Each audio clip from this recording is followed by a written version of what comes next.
Susan, it's so great to finally be able to get together again. Oh, it sure is. And I really appreciate you picking up the bill. I'm happy to. I've got the extra cash. Since we've all been driving so much more again, I've been using Get Upside, the free gas app that pays you cash back for every gallon of gas you buy. Wait a minute. Are you saying you actually get paid cash when you buy gas with the Get Upside app? Yes, up to 25 cents a gallon. Cash back every time I buy gas. Does that actually add up to anything? Some months I make $200 to $300. Wow, that's serious extra cash. I'm downloading the free Get Upside app now. Download the free Get Upside app now in the App Store or Google Play to save up to 25 cents a gallon when you buy gas. Use promo code PHIL for a 25 cents a gallon bonus on your first tank. That's up to 50 cents a gallon on your next fill-up. You can cash out anytime to PayPal or an e-gift card for Amazon and other brands. Just download the free Get Upside app and use promo code PHIL for a 25 cents a gallon bonus on your first tank. That's code PHIL.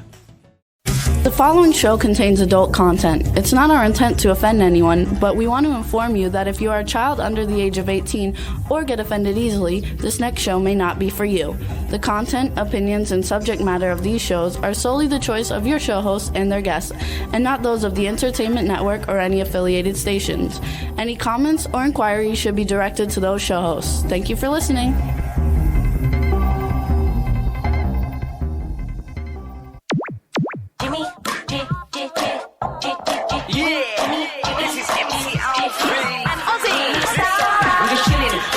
Sitting down and designing, why every man in the thinking, what are we gonna be wearing? Yo, I'm a Liverpool MC, you can't trust me, big up the girls inside the party, let's get down to crazy Jimmy, big up myself and known as Alfie, the one and only, the Turkish MC, always love the clothes of Jimmy, bitch, I'm your one I wanna be, Jimmy Star, new celebrity, we'll take you out to Jimmy Stars. Hey, what's up everybody? Welcome to the Jimmy Star Show with Ron Russell and Astro and our fabulous engineer Roxy. What's up everybody? We got a great show for you guys today. It's going to be a lot of fun. We have some different kind of guests coming on. We have Zeo Yeoman coming on, who's an actor, director, producer, and she's an expert in etiquette, which should be very interesting. Etiquette. What does that mean? Nobody today knows etiquette. I know etiquette. It's a thing of the past. We also have Howard Nash, who I was introduced to from Angie Baby in the chat room. Super cool guy. You do not call her Angie Baby. That is my nickname. You know, I'm pissed off. Everybody now is starting to call Su Wong Empress. I started the Empress, and I'm the only one that's allowed to call Su Wong Empress. And I'm the only one that's allowed to call Angie Baby because so Angie is my baby. So Angela is introduced us to our second guest, and we might be working on some. You know, there was a wonderful thing on Facebook with Lorene. Oh, and there's Lorene right there. Yeah, where? Hey, Lorene. Where is she? Oh, she's Lorene. in the chat room. I read that wonderful thing about you and Angie on Facebook, and I want you to know, include me, sweetheart, because if ever you need me, I will fly to your side. I love you. You're my movie star. I need you in my life. You're so glamorous and beautiful and sweet and loving and kind and giving and generous. I mean, you know, hey, I'm there for you, baby. And we're going to see you at Halloween Hotness in 2 weeks. I can't wait. And I know she's going to wear something outrageously sexy. So let's say hi to everybody. First, I didn't introduce my cool, outrageous man about town co-host. You don't have to introduce me. People know who I am, Jim. You just have to introduce yourself. Okay, that's fine. Then we got a ton of people in the chat room, including movie star Lorene. Hey, I like the way it came up. The people in the chat room's faces now come on our screen. I know that's Roxy doing that. Roxy, you're a wonderment. So we have Angela Joseph. There's Angie Baby. We have Angela Joseph in there. We have Teresa Sabin from Florida. Backpack John. You have to have pictures of them in order to do that, or is it actually camera in the chat room? No, it's a picture that they have in the chat room that they use in their chat room, and it just pops up there. We have Cindy Lady Lake is in the chat room. Tristan, who we haven't seen in a long time, Tristan from Australia is in the chat room. Say hi to Tristan. Hey, Tristan, how you doing? I'm not sure if I missed people. That seems to be a big name in Australia, Tristan, because, you know, we're friends with Tristan Rogers, the soap opera star, and his name is Tristan, and he's from Australia. Lorene says she loves our backdrop. It's new. Isn't that cool with the Hollywood, Lorene? For once, we got something decent behind our heads. And so, hold on, there's more people in here. Of course, if you were behind us bending over with your cleavage, now that would be a far better sight than the Hollywood sign. That's hilarious. Well, it's true. So She certainly has cleavage. So all is good and oh wow, all is good and all the way around. So you guys, we're gonna have fun. Yeah, she says it's fabulous, and that's Roxy who throws that stuff up. I love that, Roxy. You're really a very smart woman. You're terrific. Look at that. All my friends are popping in. I don't even want to do a show. I just want to watch all my friends popping in. Because, we don't get to see anybody. This goddamn COVID crap has everybody hiding or whatever. And, I'm dying to go to work, but production has been shut down. And funding money for films is getting tight because investors are worried that we're going to go into a Great Depression soon when the market crashes and the real estate crashes and my ass crashes, all that stuff that people are saying silently. Nobody's coming forward or publicly to say it. What is that? Show your watch, please, Ron. Oh, it's just a navy blue watch to match. No, you have to go up there to show It's a navy blue watch to match this ugly shirt I have on. With the anchors. This shirt in person is so nice. If I tell you, I love it. On camera, I look like a priest, a nun, or I don't know what I look. It's just not a me shirt. But in person, it is. So, when I shop for clothes for the show, I look in the mirror in the store and I say, this is nice. Then I take it home and I really should photograph it to see what it looks like. Because a lot of clothes just don't photograph well, or they're not suited for the character or the personality. They like how color coordinated you are. I'm always color coordinated. And these are anchors, you guys. If you can't but tell. This shirt is very faggy. Excuse the word. Don't everybody have a shock. I'm allowed to say it. I'm gay. It's just a faggy shirt. It's like with the little girl collar, little Peter Pan collar. Little anchors. It's not me. I should go change it. I really should. I'm upset about it. But anyway, screw it. Lorene, what do you think of this little Sissy Mary shirt? Nah, not Ron. And Teresa Saban says gorgeous. You always look gorgeous. Oh, yes. Teresa Saban just says always nice things. But that's because she's nice. But Lorene Landon tells the truth. She's no bullshit artist. Lorene, if she says it, baby, it comes from the heart. Lorene, should I take this shirt off? What does she say? Yes, Angel. He has. Oh, they were talking about how funny you are. You look gorgeous. See, look at you. Look gorgeous. No, they're all liars. Angela Joseph says how did that used to go? Liar, liar, your house is on fire. Pants on fire. Oh, liar, liar, your pants are on fire. Well, how about this? Liar, liar, Lorene's panties are on fire. Woo! Is Dave in the audience? The pervert? Dave's not here yet. Oh, Dave the pervert, you're not here. Oh, I just said that Lorene Landon's panties are on fire. Lady Lake says it's good etiquette to be nice to the host. Lady Lake, go jump in the lake, Lady Lake. No, I don't like. I really look at this collar. What in the fuck? Oops, excuse me for cursing. What in the hell was I thinking when I bought? And it wasn't. All we need to get you is a little sailor's hat, and you could be like. It's not. I look like Skipper on. I look like. No, I look like Popeye. Popeye. I'm Popeye the Sailor Man. Teresa Saban says she's not blowing smoke up your ass, Ron. No, but this shirt was not. It was not a cheap shirt. This was like I spent more on this shirt than I normally spend. Now I regret it. I can't bring it back because I bought it like 37 years ago. They say though that it's slimming. It's not slimming. How could you see? You only see my neck. Anyway, if I did a break. When the music comes on, I'm going to run and change. Actually, we're going to play. I think what we're going to do is maybe play a song while we're waiting for our guest. Oh, good. Then I could get something shirt off. You can go change it, and then as soon as the song is over, we'll welcome our first guest, Zoe. And so, what I want to do, you guys, she's going to be a riot because etiquette is a thing of the past. There's no such thing as etiquette anymore. People are slobs. People are vulgar. People are crude. People are ill-mannered. People do not have table manners. People pass gas publicly, and they smile and laugh.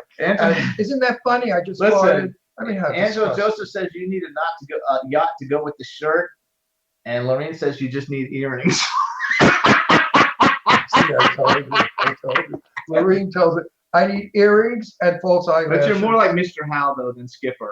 No, I need false eyelashes and I could be Tina Louise. No, You gotta like love it. So here's what we're gonna do, you guys. Roxy, you know, I knew pull out Tina our Louise. first song. So I cannot tell my Tina Louise story.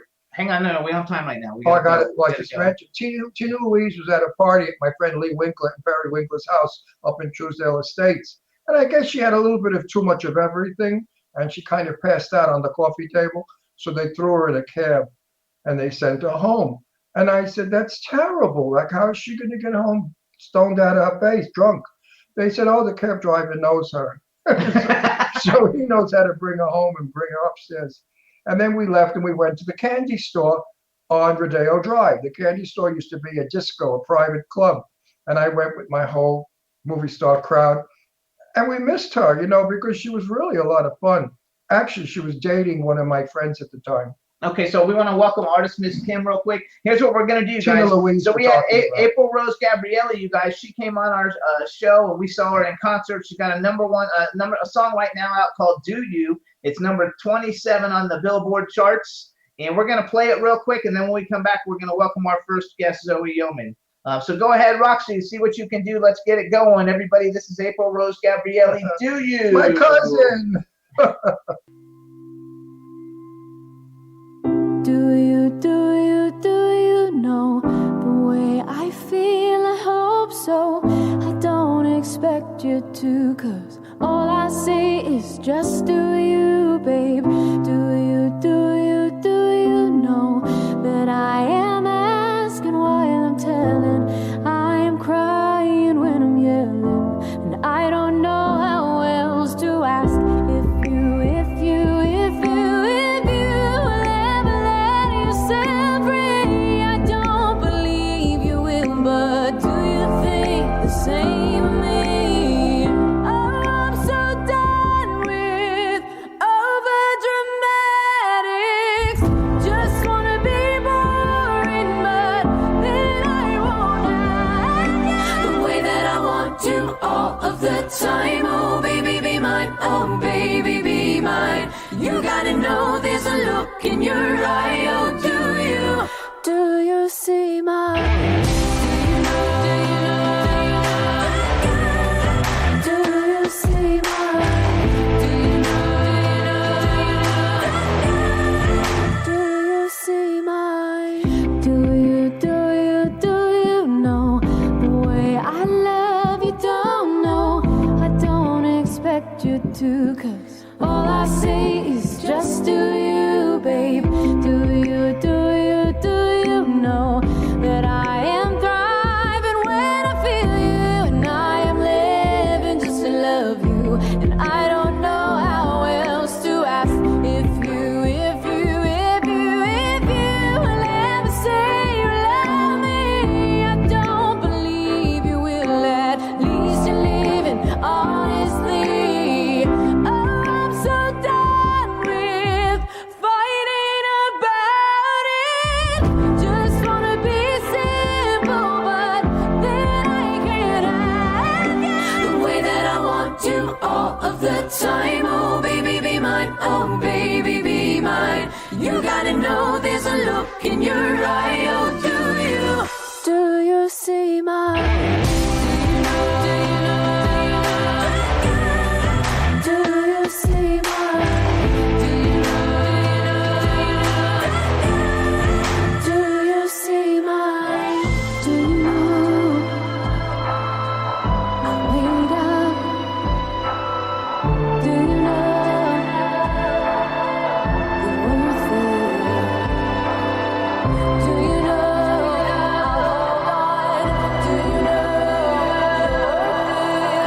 Do you know how I feel? Do you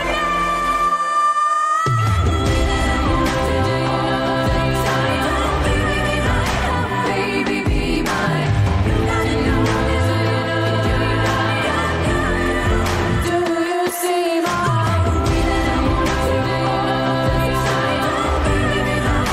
Baby, be mine. You gotta know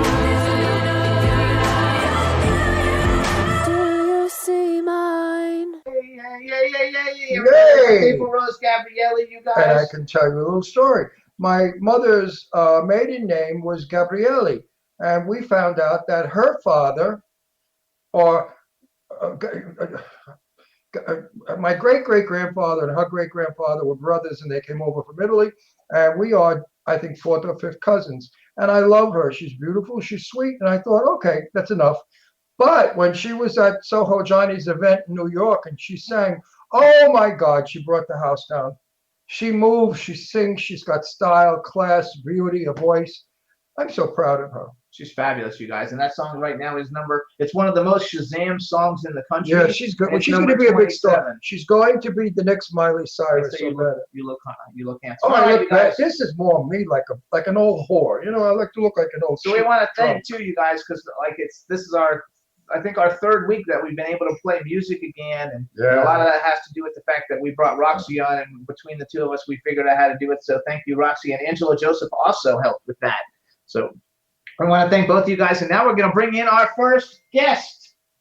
My freaking phone is bouncing. Okay, I'm falling apart, but that's okay. Hey, you! I have to be introduced first before we can speak. We have to make sure we can hear her first. Yeah, can we hear you? Hello, you handsome devils! Look at you, you beautiful blonde. Okay. All right, everybody. Now we want to welcome to the Jimmy Star Show with Ron Russell, actress, director, producer, and the most amazing thing of all, etiquette expert, Zeo Yeoman. Hello and welcome to the show.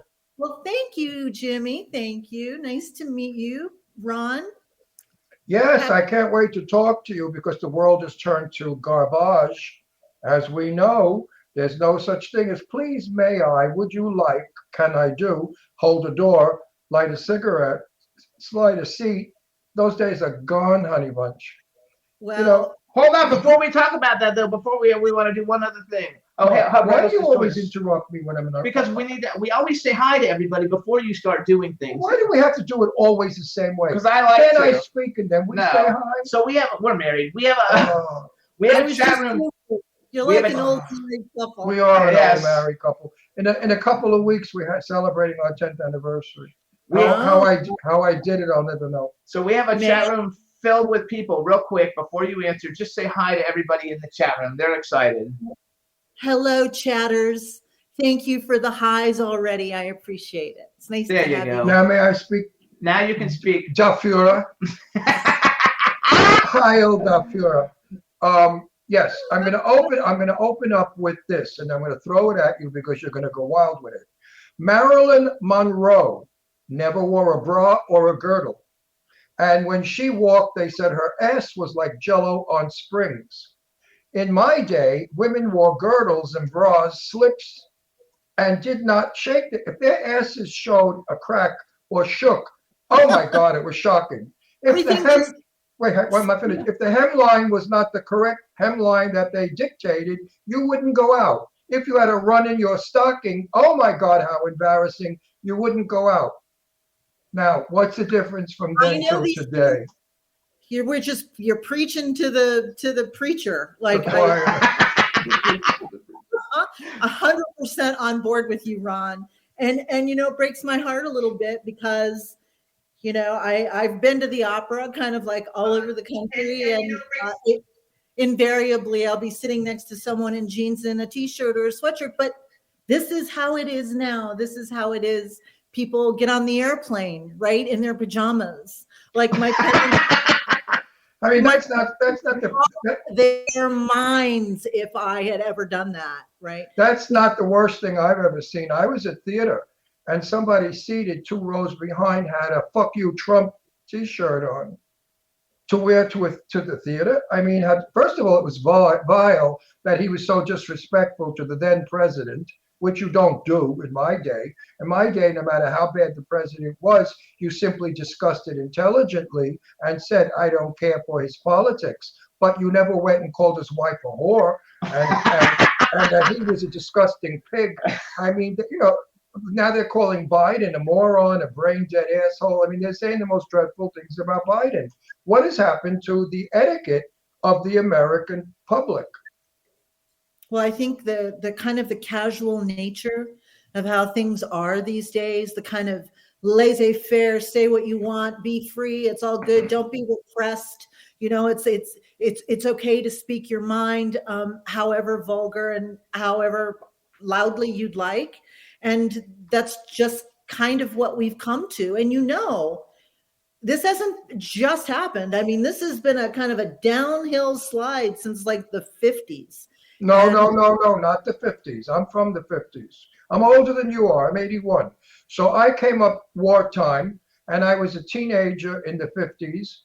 And let me tell you something. We respected our girlfriends. We never said, God forbid you cursed in the front. Oh, I'm so sorry, I slipped. You did everything that a gentleman was taught to do. We would go to a dance and we go over to a girl and say, would you like to dance with me? And no, we had etiquette. Believe me, I was raised with etiquette. Let me clarify then. Wait, the hippies Wait, let her clarify. Hippies. Thank you. 60, 69, and 70. 70s, right? 70s. Because I was alive. Burn your bra. Yeah. And don't wear panties. Go commando. Because jeans look better if you don't wear underwear. I mean, I was around all those days. I'm 81 years old, so I'm as old as dirt. And I've been around from the good days to these days. And unfortunately, I've had to update myself and become vulgar on my show and be risque and be quite ordinary, because that's what goes. If I were my old self, people would say, who is that old queen? Get him off the air. He's a big stuffed shirt.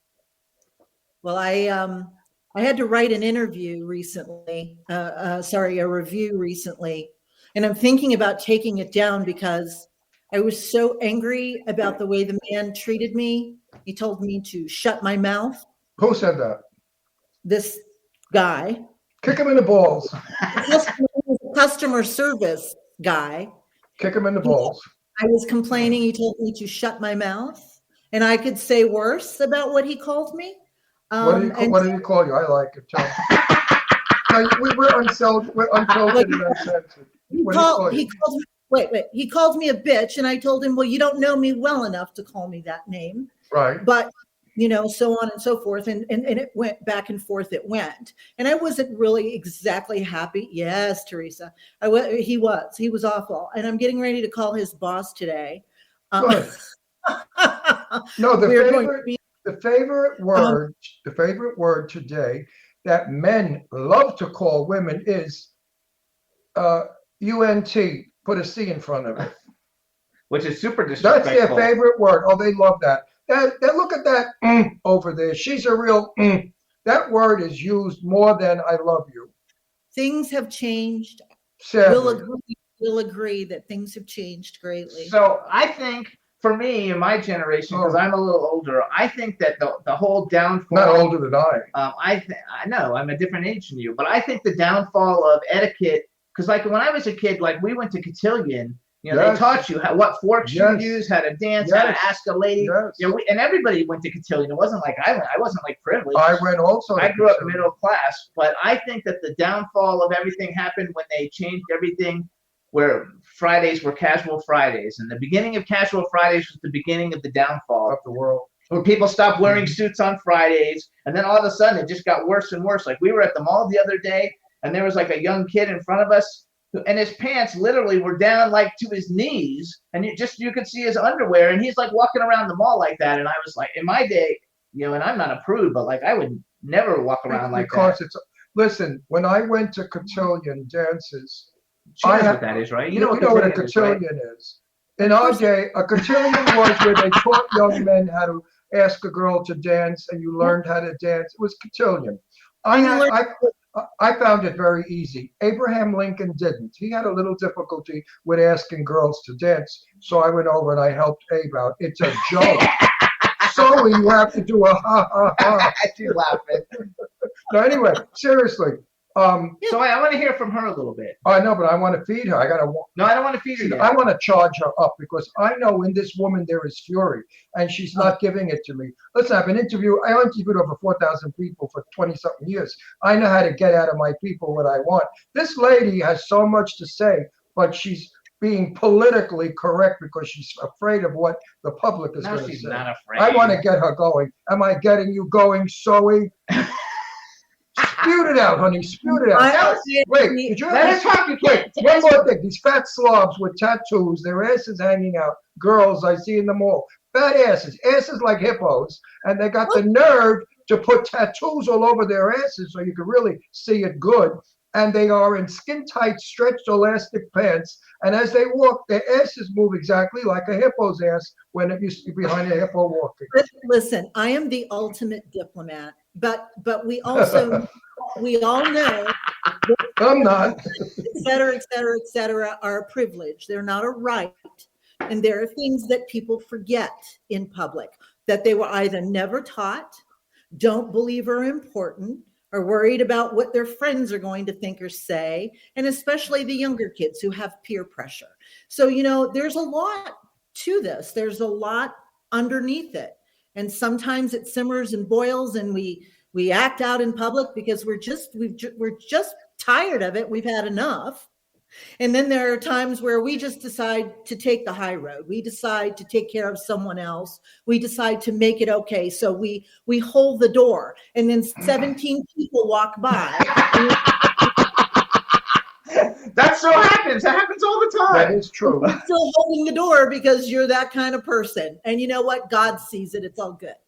What really is the cause of today is I lived in Manhattan on the Upper East Side. Basically a Jewish community. Most of my lady friends were Jewish. They wore Chanel. They wore Lily Daché. They wore magnificent clothes. They dressed beautifully. They wore stockings and fur coats, and they looked elegant and gorgeous. Now their children said, I don't want to look like my mother. I'm going to go the opposite way. So they wear torn jeans, ripped shirts, and they look like shit. Now, my friend, I won't mention who she is. She had a nervous breakdown. She said, I am fabulous. I am gorgeous. Look at me. And why do you look like a bum in the street?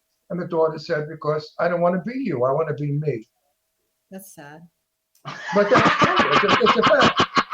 Good answer, Zoe. And you know what? All these people that are tattooed 30 years from now, the new generation is going to say, I'm not tattooing myself. That's what my parents did. I don't want to look like them. So that's what happens. Children do not want to look like their parents for some reason. Meanwhile, parents should drown them at birth. I always wanted to look like my mother. Miriam was the babe. Like, my mom and dad were a power couple, and this was like the 60s, the 70s, yes. They were beautiful. They dressed. They went out to parties. She wore pins and big jewelry. I mean, yeah, Miriam my mother looked like Eva Gabor. Yeah. And I used to, because I was a hairdresser, so I would always put 9,000 wiglets in her head to make her look like Eva Gabor. And my mother was a stickler for speaking. If she heard someone speaking incorrectly, using all the wrong vowels or whatever, whatever. Speech. My mother would be upset by it. She'd say, why don't they learn to speak English? It's a very nice language. Because we came from Brooklyn, and I have a great big Brooklyn accent. And my mother would say to me, Ronnie, it's not pronounced that way. It's pronounced this way. And it annoyed me. So now I deliberately speak Brooklyn just to annoy my mother in heaven. I think because our show has an older demographic audience, because our audience is basically like 40 to 70, in that range. So a lot, because everybody in the chat room, they're saying I was raised to be a lady. My mother was elegant. My mom still looks amazing, but which isn't the people we're talking about. But I want to know a little bit. Give us a little history. First of all, you guys too. Zoe, not only is she an etiquette expert, but like you guys have seen her on things like Law and Order, SVU, The Practice, Strong Medicine, The Drew Carey Show. She's done all kinds of cool movies. She's a dog lover. Now, do you still have 3 dogs? All 4 of them are gone. 4. As of April. Oh my gosh, that's so sad. I'm so sorry. Yeah, they're all gone now, just as of this past April. So I miss my boys. You should take that out of your bio so people don't bring up terrible stuff. Yeah, because we have 3. And it's okay. She had standard poodles, and I love poodles. Yeah, but for me, it would be devastating. Did have standard. If my doggies died. My daughter, Deirdre, is going to Italy next week. And she said to me, I've been watching on the big smart TV, the tours of Italy, where you walk through all various cities of Italy. And she said, my God, Daddy, how beautifully they dress in Italy. Women wear long dresses, men are nice, and the same thing with Paris, the same thing with other countries. So when people say, well, it's the foreigners that are coming in, people from Mexico, if you go to Mexico City, they dress magnificently. These women are gorgeous. Colombian women, forget about it. They love big jewelry, they love flowers, they're stunning. What happens when these people come to America? They turn into shit. Well, I mean, I don't know, maybe that's one form of assimilation. But Jimmy, I wanted to say, and here's an etiquette thing. You apologized about the dogs, and I'm going to say to you, don't give it another thought. Okay? Okay. So if somebody feels like they've offended or they're worried they've hurt your feeling, if you really are sincere, you can say, don't give it another thought. And so I say that to you.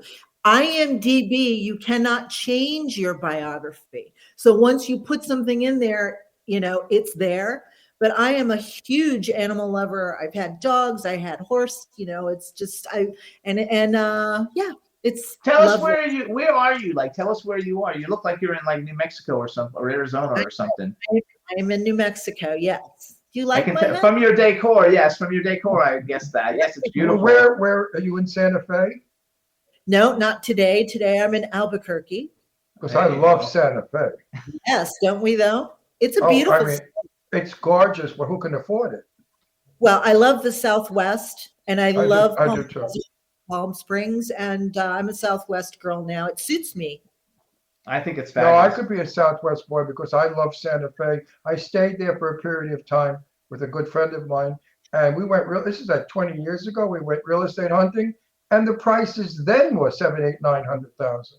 Now they must be in the many, many millions. What are you going to do? Yeah, what's a million or two, right? So you guys can follow Zoe on Instagram. It's ZoeYeomanzy is her Instagram handle, and she's also on Twitter. It's just her name ZoeYeoman. Yeah, I love your name, by the way, Zoe. I think that's like one of the greatest names ever. I knew a Zoe in my life. So hold on. So let's tell everybody, because you've done so many things, and I think I read in your bio you started acting. You've done a lot of theater at 16 and everything. How did you, a lot of theater, yes, on your bio. So how did you get into the whole, like, I'm going to become like an etiquette expert and I'm going to help people? Well, this is very much about how you're raised, right? So mom and dad tried to raise us where we could kind of go anywhere, fit in with anyone, marry anyone, not feel uncomfortable wherever we were. And they would, all the rules, take your elbows off the table. Well, why? Why do I need to take my elbows off the table? So these are things that, I really kind of were of interest to me.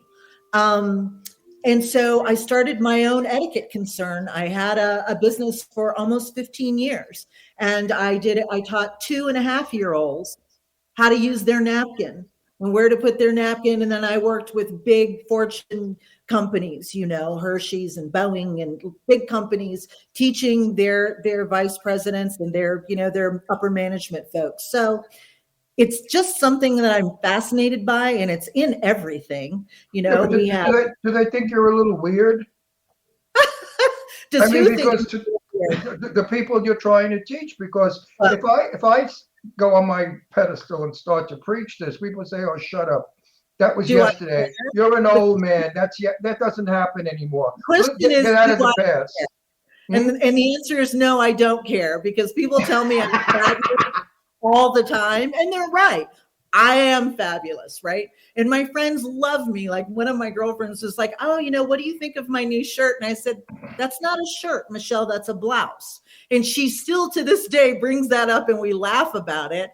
And so it's just who I am. It's my nature. And, people like me anyway. He does it to me too. He does it to me all the time. I have certain phrases that I use all the time, and I know they're incorrect, but I say them anyway. And he's like, you can't do that, and please don't do that when you're, I negotiate, $1 million movie deals and stuff. And he's like, I hope you don't talk like that. No one knows how to use the difference between his and him.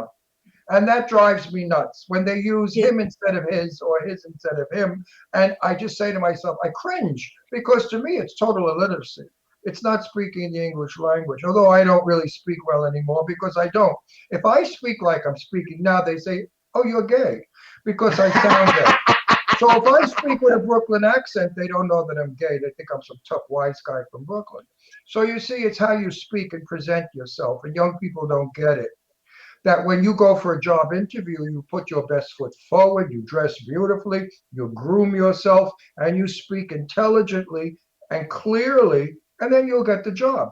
But if you go with tattoos, flip-flops, your hair all astrew, and a beard, and you say, yeah, I like this job over there, I think I could do good for your company.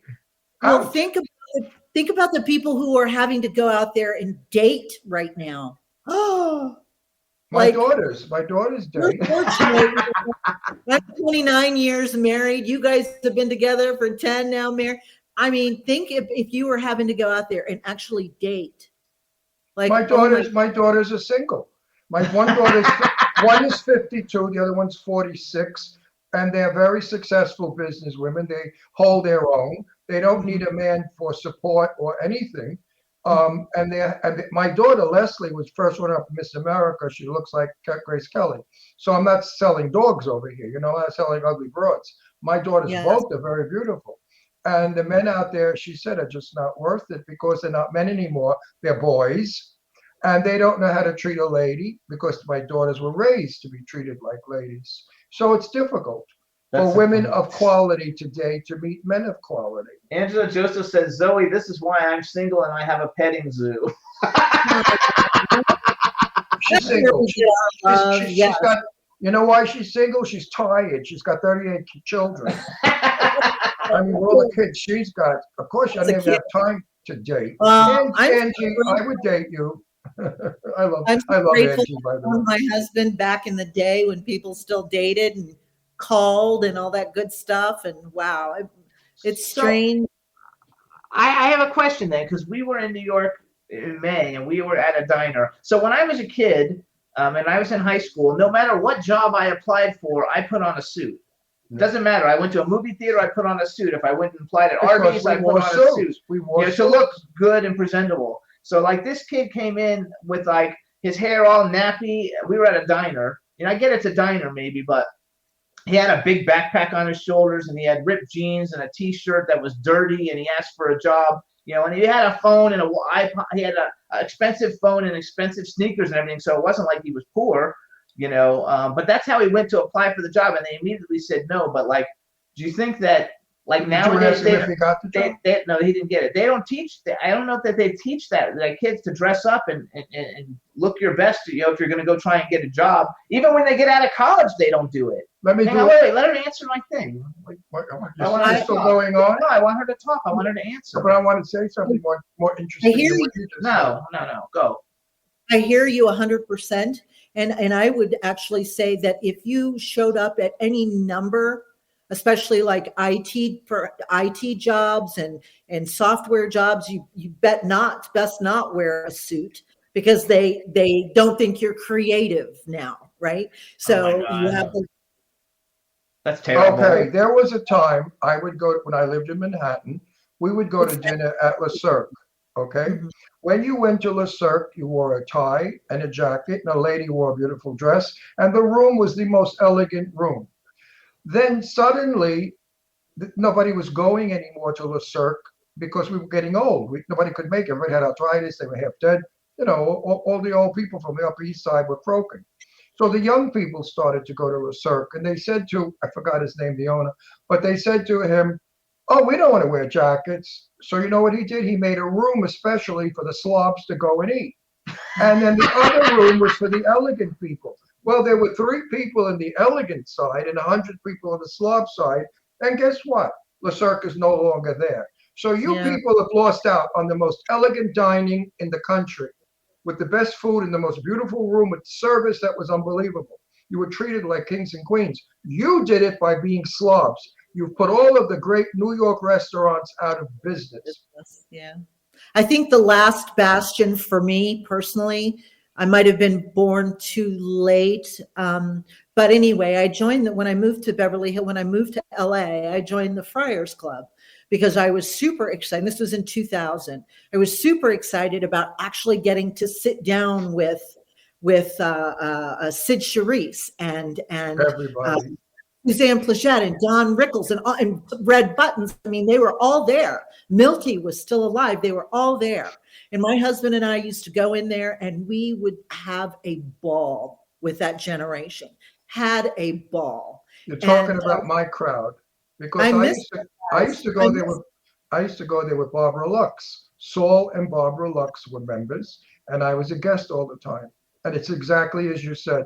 Milton Berle, every celebrity was at the Friars Club in Beverly Hills. In fact, I lived on Spalding, so I could walk to the Friars Club. So did I. Wait, I was 306 South Spalding Drive. 263 and a half. Okay. God, you guys are like a block apart. Yeah, but about 10 Right years behind the peninsula. Yeah, about 10 years apart, because Yeah. I lived there 79, 80, 81, 82, and 85. We had a lovely house right on Spalding. We had so much fun with all of those guys. Oh, and, yeah.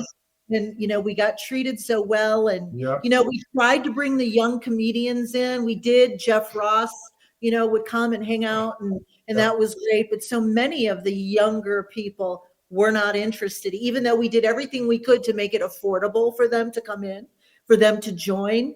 And it was sad. Yeah. It was sad, but I also want to brag to you real quick. So everybody, let's listen. If you want to find out more about Zoe, you can go to ZoeYeoman.com, ZoeYeoman.com.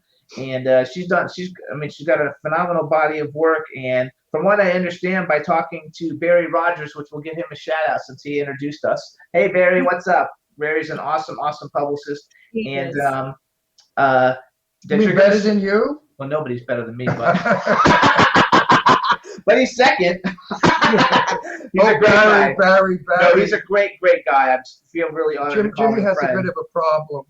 Yeah, It's called ego. But anyway, but Barry's a fabulous guy, and from what I understand, they're actually working on a website for you for your etiquette website to promote you as the etiquette expert.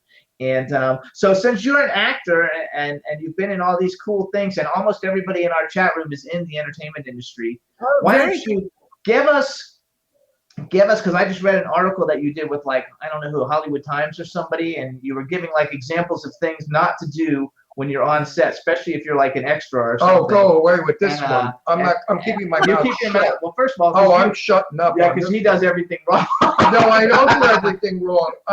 Listen, I was in a movie in 1959 with Sophia Loren and Ted Bunter, and that was a major movie by Lumet. Lumet was directing. Now the film, Lumet or Lumet, however you want to say it. Nowadays, I'm in these films. Oh my God. Oh, I don't even know that I'm working. I think I'm in some kind of a horror situation. So hold on, let her talk. Tell us a little bit about what are some of the things. I'm keeping my mouth shut. we just want people to keep their mouths shut. You should be listening and not talking when there are things going on around you. You can actually be on set and learn something if you're paying attention. Don't be too much work. Don't hound the stars for autographs or selfies. I understand how cool it is to get a selfie with Vince Vaughn, but I wasn't I wasn't there to get selfies with everybody. So, it is what it is. It's nice to have that stuff to put on your social media, but you don't want to be too much work. You want to be nice to people. And I mean, everybody, the wardrobe people, the makeup, hair and makeup art, you need to be decent. You need to be nice and just mind your manners. Pay attention, because you never know who you're talking to. And we love our crew. We love our crew and our poor, I feel for those folks. They might be getting ready to strike, and I say go for it. So craft services now is a whole thing because of COVID. There's a lot of stuff to be paying attention to. Wear your masks. Yes, Angela, don't do much work. Listen up to this. I was friends with Betty Davis. To my regret, I do not have a picture of Betty and I together. Why? Because it was socially unacceptable. Betty was not made up or hair done, and she would never be photographed unless she looked perfect. I was best friends with Jane Russell, my sister, my lover, my friend. Buddies. We hung out for years. I have a few pictures of Jane Russell, and she let it go by because she was made up with lashes and a wig and gorgeous. But today, stars take pictures like they're streetwalkers. There's nothing. back in those days, I would never ask. I knew Burt Reynolds. I don't have a photograph of Burt Reynolds and myself. And I'm sad about this, but I would never ask Burt. First of all, we didn't have cell phones. We had little cameras with a flash cube. Have a little dignity, you know. No, you didn't disturb them if they didn't look good. Hang on, wait, let her say. Betty Davis makes me cry. I loved her so much. I loved her more than you. I knew her. My favorite talented actors.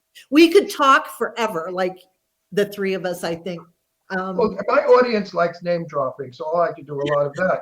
But seriously, I have been in Betty's home where she was going bald a bit, you know, and she had a hair. I wouldn't say, "Can I have a selfie with you?" She looked like a frog. She looked like a frog sometimes. Her eyes were, you know, when she drank a lot, her eyes used to bulge. Yes. She wasn't the most. I knew her as an old woman, and she wasn't the most attractive 80-year-old, 75-year-old woman. Never dared ask. Now, Jane Russell came out of my swimming pool, and I said to Jane, "Oh my God, you're 86 years old. You got legs of a 20-year-old. Not a varicose vein, nothing. Her legs were from her throat down." I wanted to take a picture, but I wouldn't ask Jane because we have to really take care. You know, you really have to take care of yourself. And those gals really did take care of. They took care of their image. They would never be photographed without looking like movie stars. Today, look at that girl that was coming out of a Jeep and she opened her leg and you could see her everything. Yeah. You know, you want to be on time. You want to, etiquette is in everything. Golf course, theater, going to the movies, being on set. It's in everything. Are there like, I don't know, like, what do you think are like the 5 worst faux pas, or I don't know if there is such a thing, but like, what do you think are some of the worst things that people do, the etiquette wise, that maybe they don't know about it or they just don't care? But what are some of the things that you think, what do you think some of the worst etiquette faux pas are? One thing that just chaps me is when people allow you to call them by the wrong name and they don't correct you. So if someone's mispronouncing your name or calling you by the wrong name, your job is to help them, right? Because that's good manners. So it's, you know what? It's not Joey, it's Zoe. Oh, I'm so sorry. Oh, it's okay. Don't give it another thought. It's fine. Happens all the time, right? So letting people off the hook is something that's supremely nice to do. Sharing the energy when you're out with a group of people. Like some people are kind of introverts and they're a little more reserved, but if you're actually listening to them, they say some of the funniest stuff. There's some of the funniest stuff out there, but they can't get a word in edgewise because somebody else is kind of taking the energy in the room, right? Thank you notes are always lovely. I don't think people do that anymore. I don't think people send thank you notes anymore. Ron does. You know what I did? And I got a couple of responses like, "Oh my God, my mother used to send thank you notes." And I realized, well, okay, how old was your mother? She was 112. Okay. So now I know that thank you notes are passé, my darling. How about years ago? Let's drop names with people like that.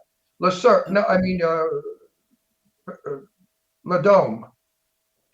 The fabulous restaurants we had in Beverly Hills years ago.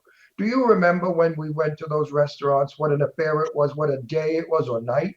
We worried what we'd look like. We had to make sure we were coordinated. And then we'd walk in and there's Merle O'Brien, or there's Eleanor Parker, or there's Clark Gable. I mean, everybody that was in the movie business was in these restaurants. My favorite was Bistro Gardens or L'Orangerie. I mean, my God, gone. So how can people today know what elegance is if there's nowhere for them to go to be elegant? I think a lot of people just watch the award shows and watch. They look like crap on the award show. They wear red. And watch that. Watch the award shows and read magazines and stay on social media and watch the perfectly photoshopped photographs and photoshopped photographs. That's another thing. Around because they think, well, why can't I look like that? Well, I'm sorry, nobody looks like that. It's photoshopped. We actually have a friend, and that's what he does. And movie stars today look like crap. Now, my mother, I remember when I was about 8 or 9 years old, she changed her hairdo. And I said, oh, Ma, that looks good. She said, yeah, I saw Joan Crawford in the movie, and I loved the way Joan had her hair. So I had my hairstyle like Joan Crawford. My sister wanted only to be Grace Kelly because she's a blue-eyed blonde, and she wore her hair exactly like Grace Kelly. And she would say, oh, I saw her in To Catch a Thief, and I loved her page boy. So they had people to look up to that were beautifully put together. Today, the movie stars are in ripped dungarees with tattoos, no bra. They don't even brush their teeth. Their hair is all over the place, no makeup. So the kids say, wow, that's groovy. That's what I'm going to look like. We don't have Well, I peers don't anymore. know. Have you looked at Anna Taylor-Joy lately? I don't know. No, I don't even know who that fabulous. is. Fabulous. Who is it? She's an actress. Yo. Yeah. Well, Actually, Angelina Jolie, who I love Stunning. because, well, she grew up in my house as a kid, so she's my there favorite you go. person. Oh, I love Angie. And And she's Angie's right on the dress is cusp beautiful. that she's right on the cusp of that generational thing, though. Yeah, but You know, she grew up now. The good bag and the good shoes. Yeah, no, Hang she- on, though, now she grew up. Hang Now on, she, hang on. wait, hang on. She dresses beautifully now. Now she dresses her age. Yeah. She looks gorgeous. She She's a little too skinny, but that's something that we should discuss is this anorexia that's No, we going don't want on. to discuss that now. Well, people are too skinny. What do they think? That's Vogue? Well, Who yeah, started but that that's also too emaciating fat. one? They're also too fat. We Well, got both. Hang on, I want to go back because you had said something important about the photoshopping thing. So we have a friend who works for all the major publications, and that's all he does is make sure that the celebrities who are already gorgeous and drop dead gorgeous, but he has to make sure that they look perfect by cutting them down and making them, skinnier, thinner. The pictures are fabulous and everything. So for all you guys listening, when you see all those cover photos, all those people don't actually look like that. That's like after they've paid somebody to make them even look more gorgeous than they already do. And so it's not a realistic expectation that you can actually look that way because it's not real. What cracks me up I go to a store and the chick on the cash register has eyelashes 7 feet out in the air. What the hell? I think they're drag queens? I mean, they all look like drag queens. They have eye makeup on like Cleopatra, and the eyelashes are so exaggerated that when they blink, the eyelashes go into their hairline. Stupid. That's not day wear. What do you think of that? These idiots with these drag queen eyelashes. I mean, really. Well, I personally wouldn't wear them, but I do like to put lashes on sometimes. In the I think evening for formal occasion. they can be very glamorous. Yeah. It's just pop culture, Ron. It's just pop culture. But What the a rest culture. What a culture. of the culture. What a culture. It should only not be. It should only go away. So Tristan from Australia wrote in the chat room too, a faux pas would be asking a woman their age. Is that still considered to be a faux pas? Pretty much. In the new world. Yes. But it's asked all the time. It's asked all the time. I just had an incident lately with somebody who wouldn't give us their age. And there was a reason why we had to know their age. I forgot who it was. Oh, Nick in New York. I said, how old are you? And he said, oh, I won't tell. I said, why? You're a man. What difference? I'm 81. I'm proud to be 81. Look, I could still breathe, Yeah. A lot of people are looking a lot better, though, in their older age, because we have a lot of friends in their 70s, and you would never know they were in their 70s, ever. Oh, my grandmother used to have 2 buns. She wore black all the time. She was in mourning for 100 years. And, they were peasant looking. Now, unfortunately, some 85-year-old women are dressing like their teenage granddaughters, and they look a little ridiculous. So wait, as far as etiquette goes, do you consider, would you, if you were like working with people, would you like encourage them to dress then, in a way that kind of goes with whatever their actual age is? Oh, as a woman, I think if you don't take into consideration your age, you're gonna embarrass yourself typically. I mean, one of my idols was Cher. Cher has an incredible figure still. She looks great in whatever she wears, but she's also an icon, right? And So, she's 100 years old. when you see a woman who's in her 70s and she's dressed like someone who's 25, it screams all kinds of things. Yes, And terrible things. Yes, and It screams Norma Desmond. I knew you would fill in the blank for me. It Listen, I love you. listen, the reason why our show is such a success is because I have a big mouth. So if I sat here quietly, the show wouldn't be the #1 show in the world, And as that's it fine. is. But Yes. anyway, yeah, you have to dress age appropriately. Sometimes I don't, It's called and I dignity. feel stupid. I feel stupid sometimes. I'm a Ralph Lauren guy. I love corduroy slacks with a tweed jacket and a beautiful shirt and boots. That's my look. But I'm not Sounds going horseback riding, and I live in a town that's 180 degrees of weather. Yeah. So we walk Yeah, I around here love half classic. naked. I love classic and timeless. Yeah, and whether it's classic. Carolina Herrera or Tom Ford or Ralph Lauren, I'm all about it. Ralph is All about it. Now look at you with the beautiful sweater wrapped around your neck. That is so chic, so European. I bet you people are going to say, "Oh, she's got a sore throat, so she wrapped that around her throat." Because they're stupid. They're stupid. They don't get it. I Well, wear this is- that. I do that with sweaters still. Still, I Right, do a little- that. I learned Yeah. that when I lived in Italy. I was a kid. It's a timeless look. Timeless And look, a and it's so lady- chic. It's so chic. Thank you for that. A lady should always have a wrapper or a sweater with her. So when you leave the house, you should always take a wrapper or sweater. So you know how you see these girls in restaurants and planes and everything, and they have on like little shorts and they have on like tank tops, and I'm thinking they must be freezing, but I never go anywhere without a sweater or a wrap because this is not an attractive look. Right. We just came back from New York City last week. Oh, it's And such so we flew despair. JetBlue. So when I grew up, my father worked for Delta Airlines. So I got to fly, because he worked there.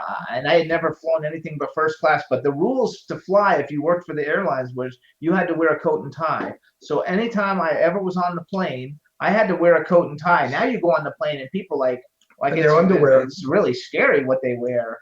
So I was a military kid. My father was a career man in the Air Force. And there were times when they would put us on TWA or Braniff or, any of those other, and you had to dress. You were not allowed as a military family to get on the airplane, any airplane, without being dressed. I mean, I suppose if you were in one of those big carrier things, or the cargo things, then it was not so, you didn't have to do that. But when you flew the private airlines, you better have been dressed because you were representing the United Right. States Air Force. Yes, absolutely. Everyone, listen, I was born 1940 in the Red Hook projects in Brooklyn. My father was an Italian Jewish immigrant, and he couldn't get work because we were at war with Mussolini. And my parents were on welfare, home relief, whatever you want to call it. But they dressed beautifully. My sister and I were always dressed beautifully. We came from the poorest neighborhood in Brooklyn. But everybody dressed beautifully in Brooklyn. Everyone in New York dressed beautifully. Black people were stupendous. The way the black people dressed in the 40s was breathtaking. Yes, Lady Lake. We had aspirations because we saw the movie stars. We watched the movies. We had aspirations. It was a style. Of glamour and style and classic beauty and good shoes and good bags and good belts, and all of that really mattered, and the right haircut and all of that stuff really mattered. And I think to a lot of people it still does, but I think it also depends on kind of like where you live, and people will say, oh well, it's a socioeconomic thing. I don't care. Not true. Not true.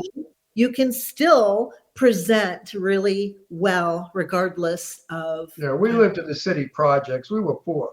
I mean, my father couldn't get a job. My mother went to work in a factory, a paint factory, for $12 a week or something. We were very poor, but we had Easter clothes and beautiful clothes, and we looked well.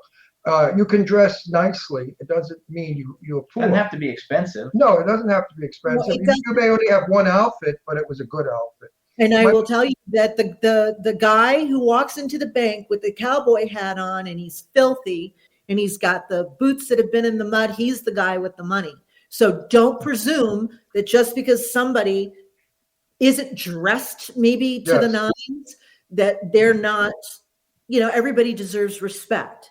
Absolutely. And don't judge a book by its cover, as they say. And my mother wouldn't leave the house without putting lipstick on and fixing her hair. And I don't leave the house. No, if my mother went somewhere, she wore a hat with a veil and gloves. When I tell people I'm an actor, I'm an actress. I say actor. When I tell people I'm an actor and they look at me, they go, "Oh yeah, I get that. I see that." Right? Because of kind of like my aura and how I present. I don't know who I'm going to be behind the at the grocery store with. There are producers and directors and casting people all over town. I don't know, so I always try when I leave the house. And maybe that's why I'm married 29 years and there are plenty of stars that are already on their fourth husband. Because you didn't get fat and fall apart. So your husband will go looking for a young chickie one. So, you got to stay gorgeous and you got to stay desirable throughout your entire life. I'm 81 years old and I'm hot stuff for 81. I'm no broken down old bag. Russell. You are. No, I'm no broken down old bag. I just changed my shirt. When we started the show, I was in this beautiful shirt that looks gorgeous in person, but on camera it looked like hell. And I went and changed. I don't dress for people. I dress for me. If I don't look good, I'm not happy. My personality changes. I get shy. I hide away. But when I know I look beautifully clean, neat, ironed, beautiful shoes, everything you said, then my personality blooms and I blossom. Because here I am, world. I'm Ron Russell. But when you look like crap, you can't do that. So I don't know if you can tell me this or not, but out there, what's your favorite restaurant to go to and get dressed up? I mean, I don't want to do it. Well, here in Palm Springs would be the French one. La Valerie. La Valerie. Okay.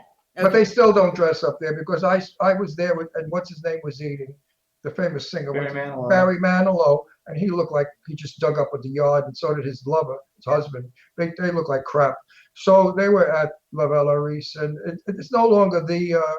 You get a couple of old broads from Beverly Hills that still wear Chanel coming in a wheelchair, but it's not what it was. It's just not. And Jewish people dress beautifully. I've got to say about Jewish people. Jewish people have always been fashion setters for the world.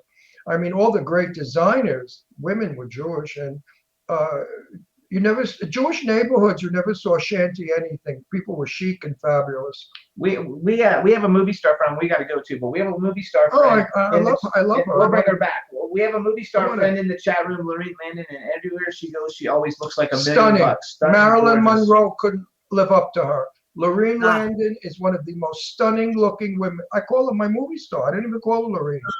Her nickname is movie star. She's always on and always a beautiful movie star. So you guys, this is Zeo Yeoman. You can follow her.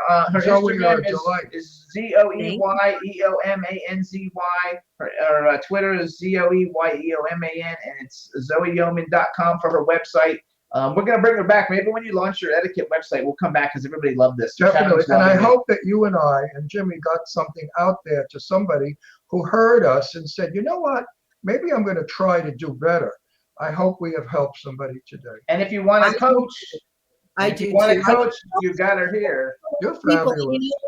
There's nothing wrong with bumping it up a little bit. It's okay, to bump. You don't have to leave the house in jeans and a t-shirt all the time. But you guys are wonderful. I love you both, and I thank you both for having me on. And I love the fact that I get to see the chat people in there. Thank you, Hub. Yeah, and that's a new thing we just got. So that's wonderful. Roxy. I love that.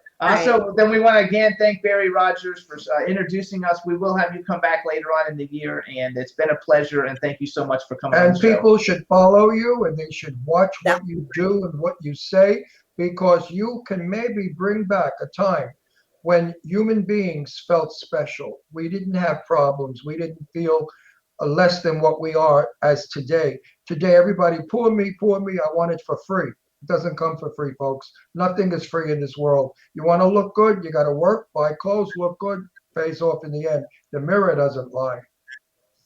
Thank you, Lorene. Thank you, Jimmy. Thank you, Ron. Bye-bye. Thank you, my darling. You're wonderful. You are absolutely a breath of fresh air. All right, you guys. And that's rare nowadays. Thank you, my love. Bye. Bye, sweetheart. You're very pretty also. Got nice teeth. See, you got to take care of your teeth. Well, a lot of people walk around with teeth missing too. They don't care. They smile. Well, when I come to the desert, I'm going to look you all up. And when you come to New Mexico, When you come to New Mexico, come stay. Absolutely. Oh, wonderful. We don't have a guest room, but you come to the house, I'll make dinner. You like Italian Jewish food? Oh, yeah. I make pasta. I make pasta with. Oh, I have to go. I can't talk. I'm glad you come to the house. I make pasta with noodle pudding.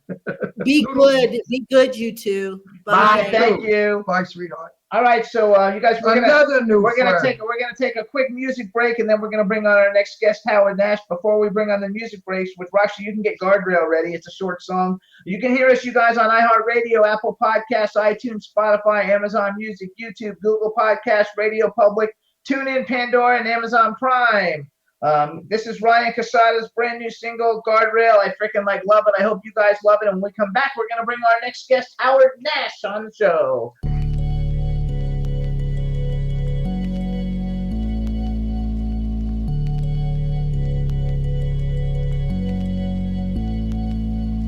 Two weeks without talk, felt close to the end like Montauk.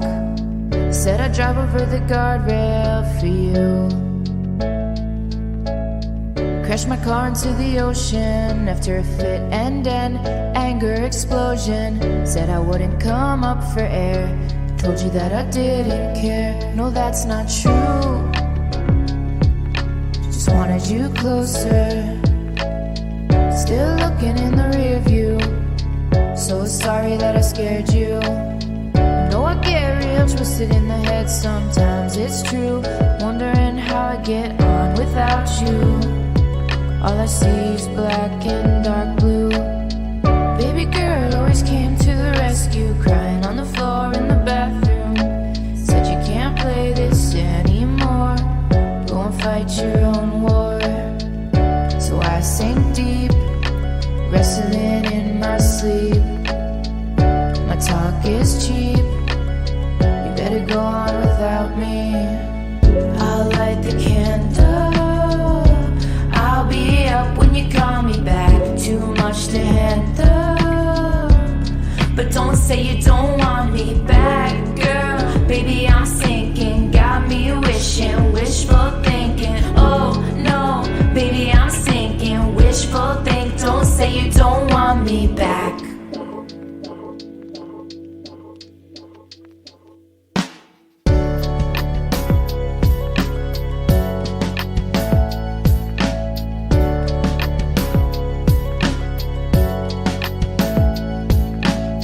Said the time and place was just wrong, you got withdrawn. I need to get strong, better watch my words, no bridges burned. I'll spend some time on my insides, figuring out why I said I'd die without you. Ain't good without you, look, I'm fine. I apologize, I know it don't make it right, but I apologize.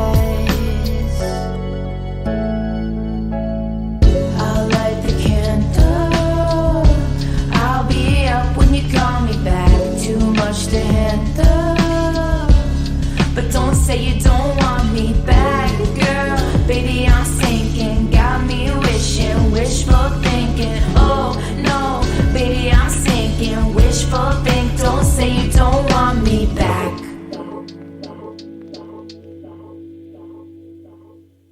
Hey everybody, that was Ryan Casada. The name of the song is Guardrail. I freaking love it.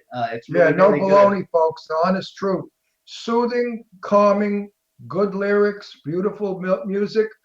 This song I will put in the car. So now we're gonna bring on our guest, you guys. Let's hopefully he comes in. We have good with sound and picture and everything. Our next guest is Howard Nash. Let's go ahead and let him in, Roxy, and let's see how we do. Hello. Hey, Howard. Oh, wow, we hear you well. That's good. Oh, great. Good.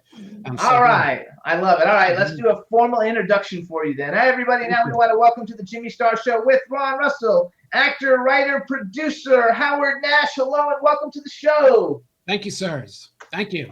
Let me introduce you first to my cool, outrageous man about town co-host, Mr. Ron Russell. Excuse me while I make out with my dog.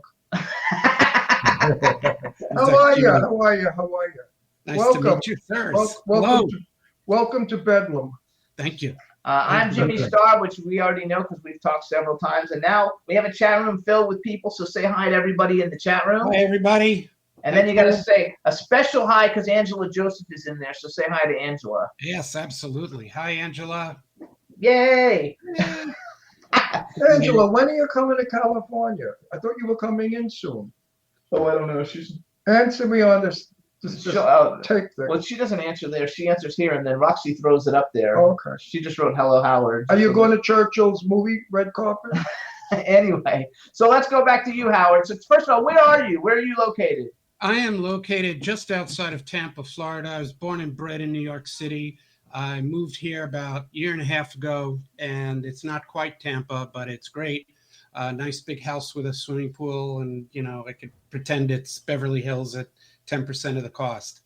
So kind of cool. Well, Beverly Hills is not what it used to be either. I'd rather live in Beverly Hills, but you get the idea. Beverly Hills is no big deal anymore.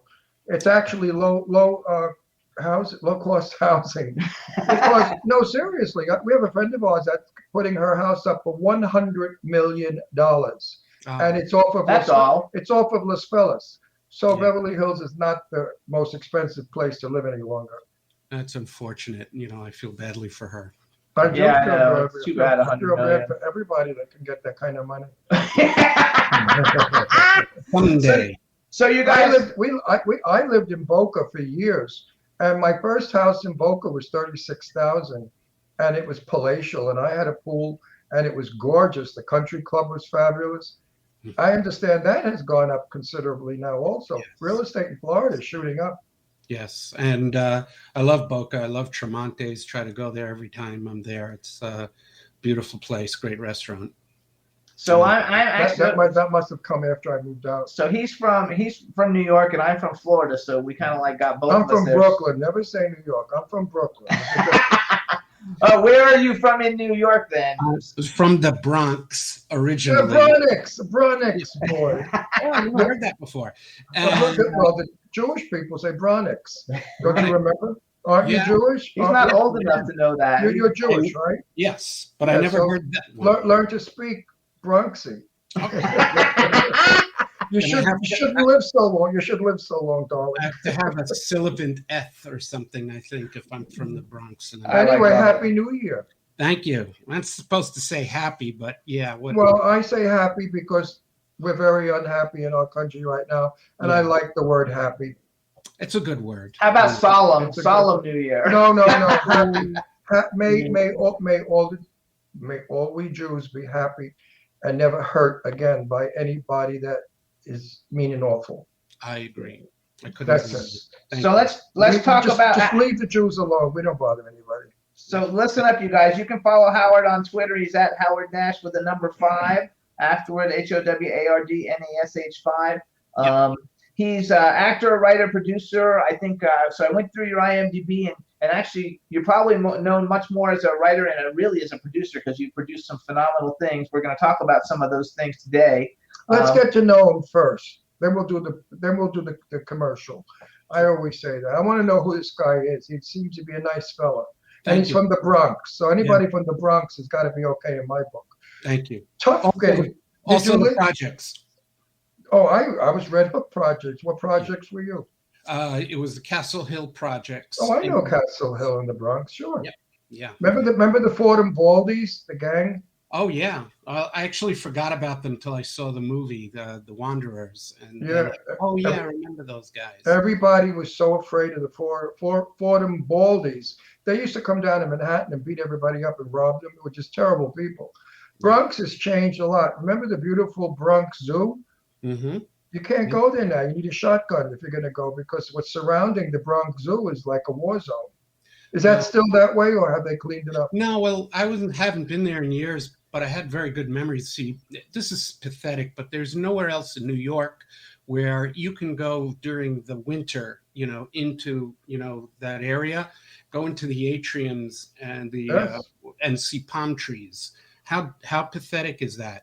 But I used to like to go when it was 0 degrees, outside, right. Sit there, maybe get like a coconut drink and just, I once almost brought my own lounge chair to just come and sit and look at, the waterfalls and the palm trees. So and make me forget the weather outside. But So it's pretty nice. for those of you listening, watching, if you don't know about the Bronx Museum, the Bronx Zoo, it's one of the best zoos in the world. And if you're in New York, maybe take a shot and see if you can not get killed going there and watch the beautiful animals. They have them, nobody's locked up. They're in pits. They're all free. How do you explain that? They're all free living. Big cages, not like big. No, open, they're not in little tiny cages. Yeah, they're in big open areas. They dug pits. Like the lions are down in pits, and they're like free. Yeah, it's nice. They get to run And around. and the polar bears are magnificent. Yeah, they are. Yeah. You gotta love it. So do you miss anything about the Bronx and growing up? I can't really say that I do. My only positive memory, I think, is literally, that going and seeing all the palm trees and the nature, and it's 0 degrees outside. But, I'm like a glutton for punishment because for you're Jewish, you have to be. 2 or 3 of my last films, I went back to the Bronx to film. And I very sad. shot in the Bronx. What's wrong with that? And but you know something, your upbringing probably is what made you a good writer. Oh, thank you. Well, possibly, yeah. The angst was the angst. Yes. If you're born with a silver spoon up your ass, you're not going to be a good anything. When you get hard knocks, and I got gay knocks, as we used to call it, by being a gay guy, and gay knocks really grows you up quickly and smartly. You learn fast what creatures are out there. Yeah, I hear you. And how to avoid them. So you guys, Howard's been in. So according to IMDb, his first co-producer credit came in 1991. So he's been in the entertainment industry at least 30 years. Wow, how old are you? You look young. I know, he looks like he's 20. You're in the business. You have to be like 50 something. I'm like, You're an old fuck. You're not so young. I am. You look young. My mother would say, you look dirty. Thank you. I'm an Altacalca, as my mother used to. You are an Aldecalca, probably. Yeah, my mother used to point it out. Yeah. So Aldecalca in Yiddish means an old man, folks. That's funny. So you guys, his first movie that he co-produced, and I'm bringing it up on purpose, was called Children of the Night. Because it starred Karen Black, and Ron knew Karen. Karen. Peter DeLuise, Amy Dolans, and Garrett Morris.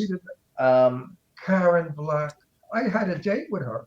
I was on a date with Karen Black. Would you believe Beautiful person. We were at a friend's loft in Greenwich Village, and she had a dinner party, and we were going to go clubbing. And Karen said, "Would you be my date, Ron?" She knew I was gay. And I said, "Yeah." And I remember crossing the street with Karen. She had on a big shawl, and her beautiful red hair was flying in the wind. And all she did was hold her hand up to stop all the traffic. And when we got across the street, I said, "I bet you nobody knew who you are. If they knew you were Karen Black, they would have been stopping, getting out, and grabbing you." She said, "Nah, nobody knows who I am." I said, "Are you kidding, Karen?" Anyway, we danced, we drank. She was wonderful. I loved her. When she died, I was very upset. She died way too young. Yeah. How did you find her? Tell me how you liked her. I liked her. It was a little bit, tenuous because she was in full makeup, and this was a vampire film. So okay. You can't be terribly, social with everyone. But she was very nice. She was very sweet. She's a sweetie pie. She was a doll. A real doll. So you guys, Howard's got a couple of films that are out now that you can see, and so we're going to talk about them a little bit. The first one we're going to talk about is called Alterverse, which actually had an original different name I saw on IMDb, which I forgot what it was. But it stars Robert Picardo. It's got people we know. You guys remember Chalet Lizette Brandon? I've been in a bunch of stuff with her. We actually sat at an Academy Award party with her and her father. G. Larry Butler, who's a friend of ours, Michael Pugliese, Brianna White, Robert Picardo, I guess is the name that everybody really knows from Star Trek. He's a great actor, and I see you've worked with him on several projects. Just give us like a quick synopsis of Alterverse, because I've actually got the trailer that we can play for people, and people can see it. So tell us a little bit about it. It's a sci-fi paranormal film. Essentially, two people, a husband and wife, are on the computer, and they suddenly discover alternate versions of themselves while they're watching family footage, and it's them but it's not them, and it's a little bit creepy at first. They don't know how something like this occurred, and pretty soon it kind of escalates where these seemingly harmless people who are really them turn out to be, a little bit of a threat that they Well, have. who are them? Are they aliens? Because we're doing a lot of alien movies. No, it's an Martian, alternate version of themselves in an alternate universe. Alternate verse means alternate universe. What? Alternate universe. Yeah. Alterverse. What the fuck is alternate universe? Hey, don't knock it till you tried it. No, what is it? Tell me. I want to know. Half the people you meet are in an alternate universe. Don't you know that? People I meet, I know a lot of my people are out of space somewhere. They're way out there. So you get it. It's essentially our world, but in a mirror image of. Oh yeah. There was a wonderful movie in the 40s that they did about how everything that we're doing on this planet, we were doing the same time at another planet, and they went to that planet in a rocket ship, and then it was a good story. I don't remember how it worked, but no, the wife said, "You're not my husband." She knew he wasn't the husband because he came from Earth. He wasn't from the other planet. So here's what we're gonna do. I forgot the name of the movie. This planet. We're gonna let Howard actually introduce the trailer, and when he gets done, I want to see this. Roxy's gonna play the trailer for everybody. So go ahead and introduce it, and then when you at the end it off saying "Here you go" or something, so she knows and she'll hit the play button. Here you go. Okay. Well, this film is up my alley. I want to. Yeah, it starts, innocently enough. They are on an all protein diet, and something flips the switch when they're at the extreme of their of their activity, where suddenly they see on the computer where they're supposed to be watching themselves. Instead, I love this. They're watching. When can we see it? Wait. Let him. We're going to show the trailer, and then we'll come back and talk about when we see it. We see it on what? On what? A smart TV? It's running on. We'll be running on IMDb TV. It's already on Tubi TV. It's available on, of course, Blu-ray and disc. But right now, it's playing on Tubi TV and Amazon, and soon to be IMDb TV. And so we could get it on our smart TV. Oh yeah. Oh yeah. Okay, we're gonna watch it tonight. Yeah, and it's a progression from innocently enough, beginning this project of hers to discovering something and not sure, where the thread is going to take them. So, roll the tape. Don't give too much away. All right, roll the tape, Roxy. Here we go. Alterverse, everybody. Hello, I'm documentary filmmaker Annie Curtis, and this is 30 Days of Clean Living. So I've set up cameras all over the house. They're going to be recording 24/7 and uploading all the footage to a remote access server. Are we really going to be doing this? Like it or not, it's happening. We'll see how it goes. Dig in. Satisfying. Absolutely.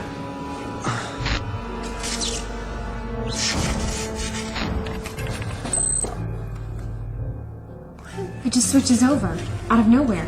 As unbelievable as it sounds, I think we just recorded an alternate reality. It alternates between filming our world and another parallel world. There's a connection, a bond. It must be getting stronger. Annie, what happened? It was her. She was here. What? The other Annie. Yeah, you guys, that's Howard Nash's Alterverse. Yeah. I'm watching this tonight. It looks great. You wrote this? Yeah, I didn't write it. I discovered or I met the writer through the internet, I guess, and we met up at the what's that? A little film village in LA. With all those Hollywood. All those tiny offices. Anyway, I prefer to forget that. But we had lunch, and I told her I loved the script, and I wanted her to meet, my director, Russ Emanuel, and the rest is history. We produced it not far from, I guess, Culver City, and it worked out really well, except for the people. It's very Twilight. It's very Twilight Zone, and I love all those Twilight Zone things. Me, I'm dying to play a Martian in a movie. Before I die, I want to play somebody from another planet. I think I'd be very. If I wore my hair strict back, I could look very extraterrestrial. But I just am fascinated with this script that you have made a film out of. It's one of my favorite kinds of entertainment. I can't wait. I seriously, I'm going to make dinner tonight and watch it. Thank you. Yeah, we played at. I'll call you and tell you if I like it. All right, we played at the Comic-Con in San Diego. We've won several awards. Truly, it looks good. It looks like it's filmed well. Yeah. It's shot without a jumping camera. The lighting is good, and she's pretty, and the sound is good. So it's a quality film. It's not a $2 piece of shit like some of them are in. Oh yeah. So you guys, Howard has all kinds of cool films. Just to give a little bit of his background, he did a film called Tiger with Mickey Rourke and Janelle Parrish, which we almost had Janelle Parrish on her last movie on the show. He did John Leguizamo's Road to Broadway with John Leguizamo and Ruben Blades and Mark Ruffalo and Daphne Rubin Vega. Wow, one of my favorite people. He also did a movie. And I think this is one of your, The Legends of, I don't know how you pronounce it. Legends of Nathia, yeah. Nathia with Robert Picardo, who's also in the movie we just saw the trailer for. Teresa Russell and John Hurd, all really big stars. Teresa Russell. I used to huge stars. They're fabulous. Is that a good movie? I actually would like to see that. I'm going to figure out how we can see that. Yes, absolutely, very good movie, and it's essentially, a young boy whose parents are going through a divorce. Gets basically sustained by the fantasy stories that are told to him through his grandfather, and his grandfather's Robert Picardo.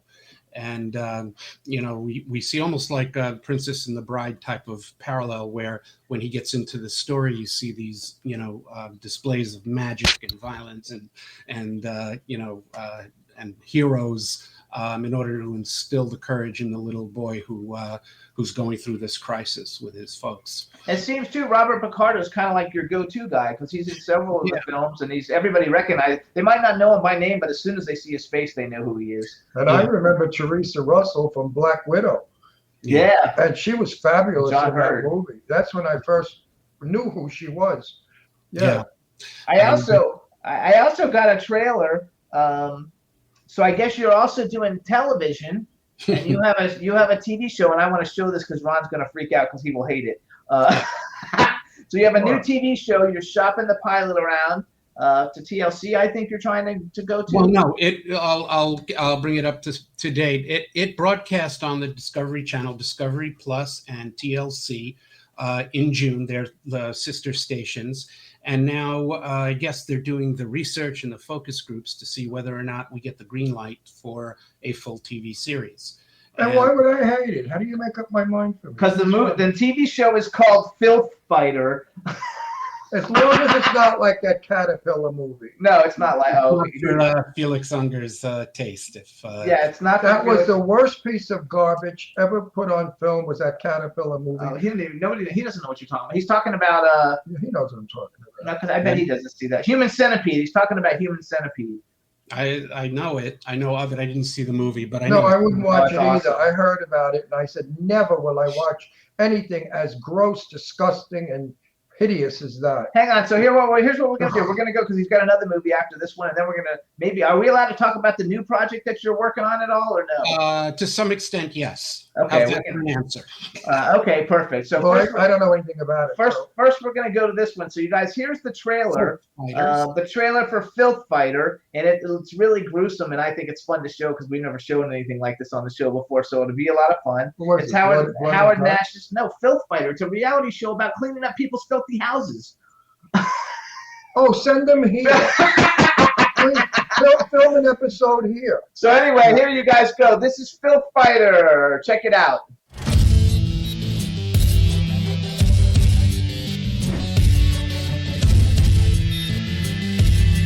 Whoa, you just stepped in poop. I'm Christina Dye, and I get paid to clean up anything and everything that nobody else wants to touch. Can you smell it? Nope. But now I can. I love gross stuff. I live for it. Vomit, fecal matter, urine, rotting food. The more disgusting, the more fun we have. The smellier, the better. Am I a hoarder? Tom, you don't need that. Let me throw these away. His house is a ticking time bomb. We want to get in there and help them. 4 days from now, I'm getting a triple bypass open heart surgery. We need to get in there now, and get this going. This house is a horrific, downright mess, and it pisses me off.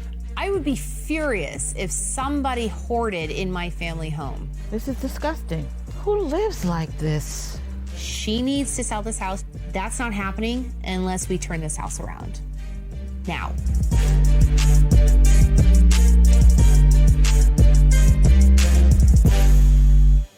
I absolutely love it. I actually think that they're definitely going to pick it up. I think you have a hit on your hands, my friend. Thank you. Thank you. you. No, people like this weird shit. No. There's a lot of nut jobs out there that find this fascinating. As for me, I'd rather see the Waldorf Astoria or the Plaza Hotel lobby. But that's me. I think people This is will very love sellable. It's going to be a hit. Trust me. Your mouth to God's ears. No, God don't listen to me. Okay. Not But no, seriously, this is exactly what people want. They want unusual and different and weird.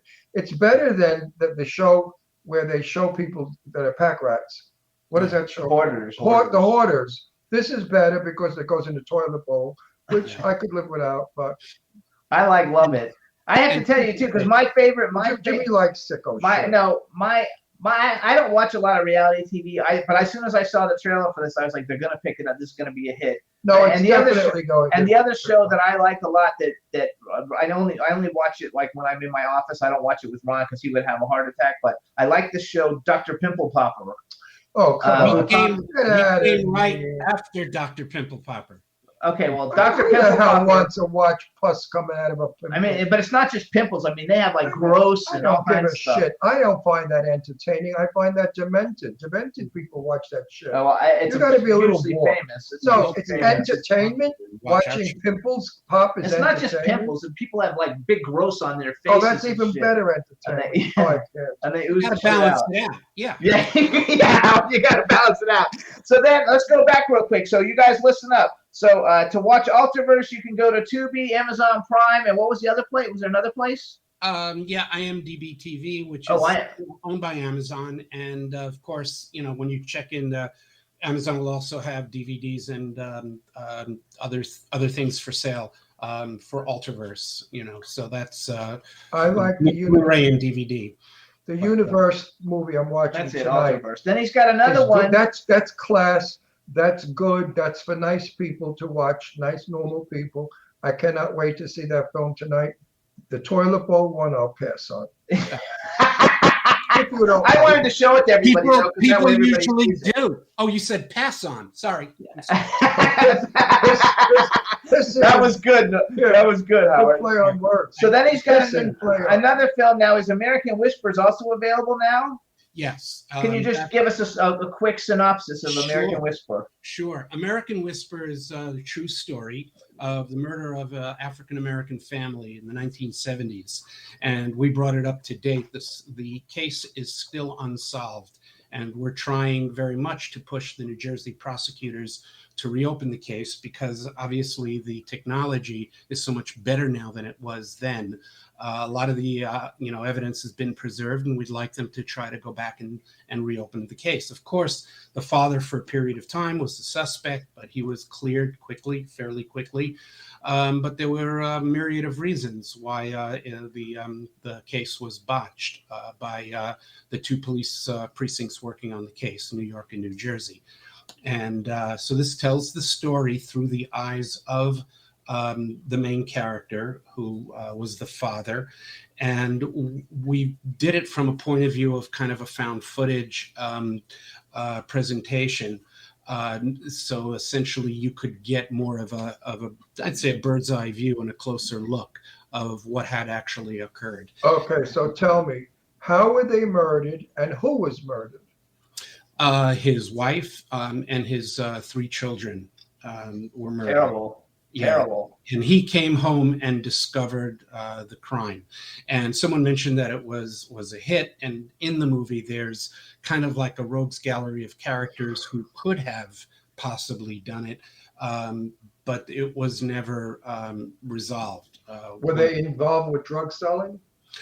No, but actually what he did was he owned bars and taverns in Harlem, and he would on a regular basis throw the drug dealers out forcibly, sometimes at Oh, gunpoint. so that's who knocked them off. True crime horror, you guys. Okay, so So they now- said we're going to get your family, and they did. So you guys, this one's called American Whisper. Now, where can people see this one? Where is it available? Also, it had been playing for a while through the festival circuit, but also now is IMDb TV, Amazon, and Tubi TV, and of course also available on Blu-ray and DVD. And, So we should tell everybody that, though, too. That everybody who doesn't know what Tubi is, because like a lot of people recently have told me they don't know what it is. If you have a smart TV, it's an app. You just get it. It's like Netflix or something, but it's free. You get commercials during the films, but you get to see all the movies free, and they put new ones up every week.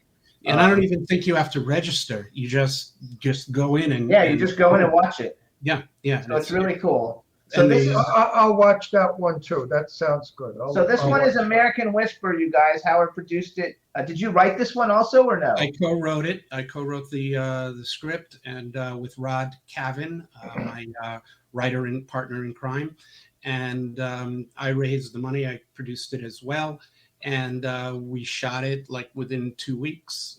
Had it out there a couple of months for editing, and You did a 2-week shoot?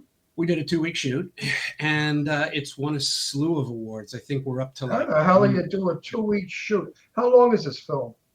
90 minutes. A 90-minute film you shot in 2 weeks? I mean, all the movies you're in shoot for 9 days. That's not even 2 weeks. All yours are 9 or 10 days. They do? Yeah. Yeah, but you take 8 years to edit the film. Yes, that's the problem. That takes a lot of time. So let's play the trailer for Years everybody. ago, we shot a film 3 months. Yeah.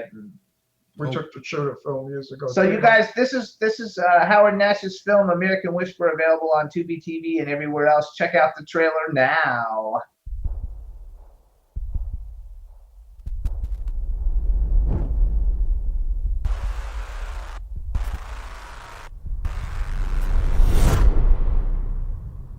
That was the last time you saw your entire family before tonight?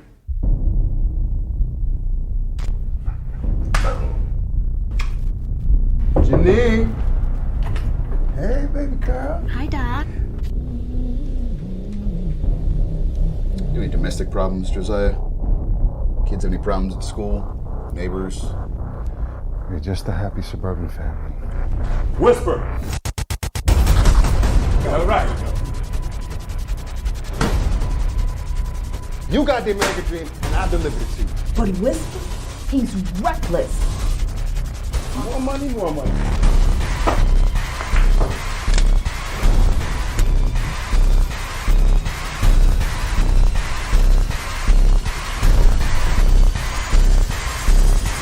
Did you murder your family? We're gonna turn this thing inside out until we learn the truth. What if they find out? Man, you seriously got a problem with me. They're coming for me next. I'm not gonna let them do it.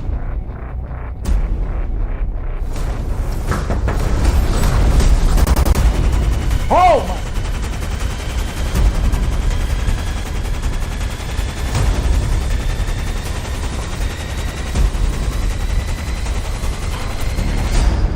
Do not stop shooting.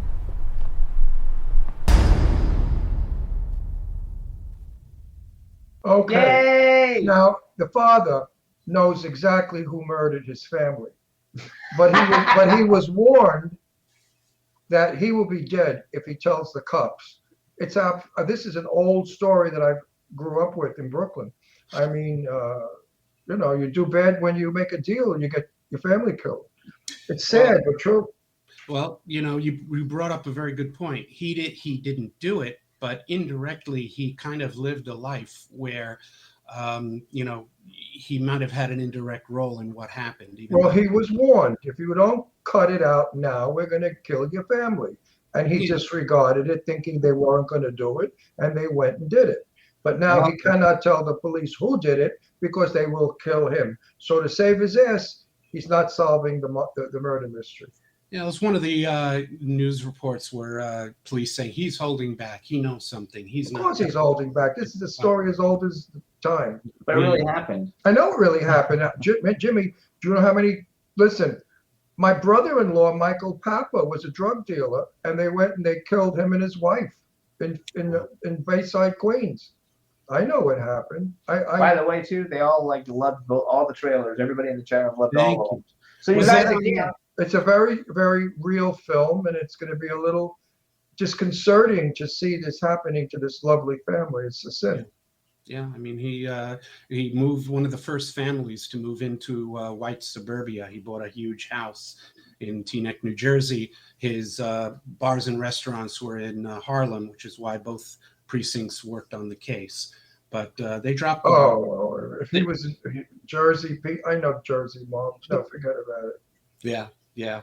Still trying to get them to. But I have two requests, if I may.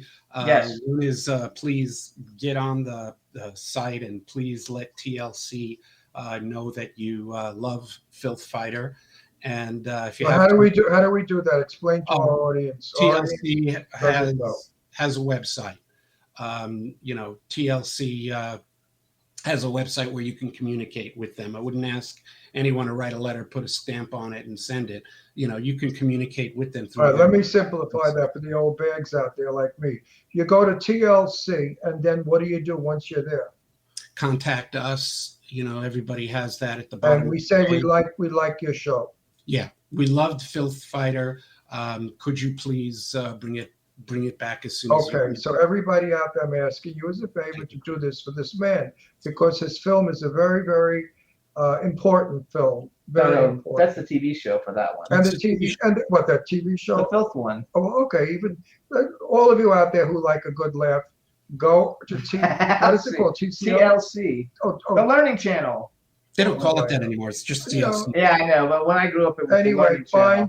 Find it, and write how much you love it. Okay, so that was one thing. What's the second thing, Howard? Second thing is, if you have time after that, you can actually write to the Bergen County prosecutor, which also are online. Contact us and ask them to please reopen the Diggs case. The original family name was Diggs, D like David, IGGS, like Tyee Diggs, but no relation.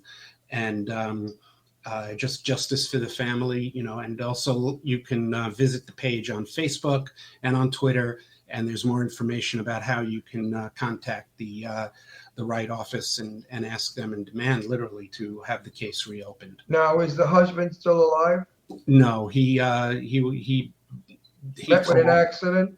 No, he died of a heart attack on a New York City street about 10 years after the crime. I met him and I met with him. Okay, they will never open that case because the police will be warned. Do not open this case or we're going to get your family. You're dealing with some really, really hardcore people. This is not a murder of love or jealousy. This is a syndicate hit. But it's a long time ago, too. Yeah. Don't matter. New Jersey cops are not going to open it. They couldn't care less. So what about? But we'll try anyway and see. I'm just playing devil's advocate. Yeah. So let's try. So why is it whispered with a WIS instead of an HIS? Well, it allows for a little bit more of creative license in terms of it's a composite of the different characters who were present during that story. And of course, there was so much, with his own neighbors that I thought Whisper was a very good kind of synonym for how people in his own community were reacting to the crime. People that he'd grown up with basically were, whispering and turning on him. And, got it. Okay. He didn't deserve that at all. Now, I'm encouraging all writers and producers that I know and who I don't know, please, let's do some comedies. We, the people, need a little laughter now. We have too much serious stuff going on with COVID, people dying from that, the world situation. You know why they don't do so many comedies? No, we need comedies. We need to laugh. We need to laugh again. So I'm encouraging all of you, write comedy. Do you know why that we don't have comedies? Why? Because number one, comedies don't make money usually. And number two, because the actors that you need to make the comedy a hit get paid so much money and they won't work for like less money that you can't make money on them because all those comedian guys make $20 million a picture and you can't make your money back. That's why there's no comedy. I'm a fabulous comedian. I've been for years. And I will do a comedy in a minute. I produced and acted in a comedy. Then if I'm invited back, I'd love to bring it and show you actually two. One is a romantic comedy, and the other is a crazy, Are they available for Well, us to see? Tell us what they I'm are. inviting you back right now to bring me those two films. Thank You're invited. Thank We'll fit you in probably when we're booked for another couple of months after the new year, maybe. So Angela's Jewish in the New chat. Year or a regular New Year? No, we'll get you in later. The Don't worry. The American. We're going to be talking. We'll get you in. The Angela American says, New Year. speaking of, Howard, tell us about your new project. Ron will love it, I tell you, but tell us what you're allowed to say. I know what it is, but I don't know what I'm allowed to say, so I'd rather have you say it. Yes, it's a what we call an aspirational comedy. It's along the lines of Field of Dreams, and it's called Here After All. And I love the title. Yeah, and it's essentially a young man whose wife has just left him, moves into a new apartment and discovers soon after that his bedroom closet is a portal to heaven.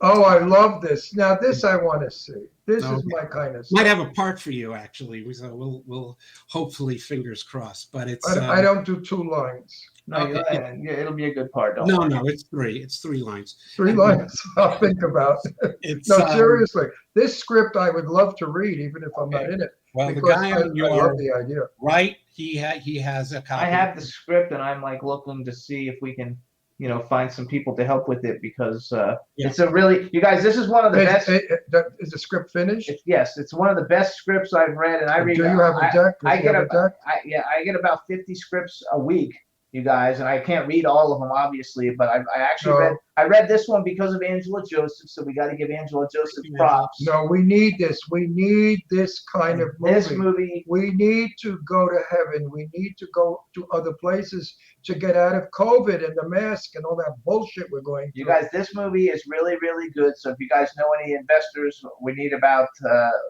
well, I don't want to mention that on the phone. We need some money, you guys. Yeah, well, you know really what? Good. You know what, Howard? I have 6 films waiting, and I have good parts in all of them, big parts. And we can't get funding because the money people are holding back. They're afraid that there's going to be a depression or a stock market crash. Actually, they're or more a afraid real that estate they're afraid crash. that people are going to get COVID on set and shut the thing down. And then I mean, it's Howard, how are you getting your money for film? Yeah, I'll tell you, we've got about almost half the budget raised, and we intend to do this in Vancouver, Canada. And in Vancouver, they have never been shut down ever for a COVID spike.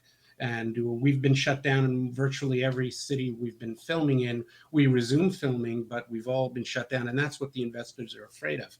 But in Canada, it appears everybody seems to cooperate with each other, and they have never had an instance of having to shut down a set yet in Canada. So that's where... So the Heavenly movie you're shooting in Canada? Yeah, so Here After All will be shot in Vancouver. We have a tremendous group now who are attached. I can't divulge the name of the actor yet, but God willing, I will say this: he read the script. His agent called and said he loves it, and can he co-produce with you?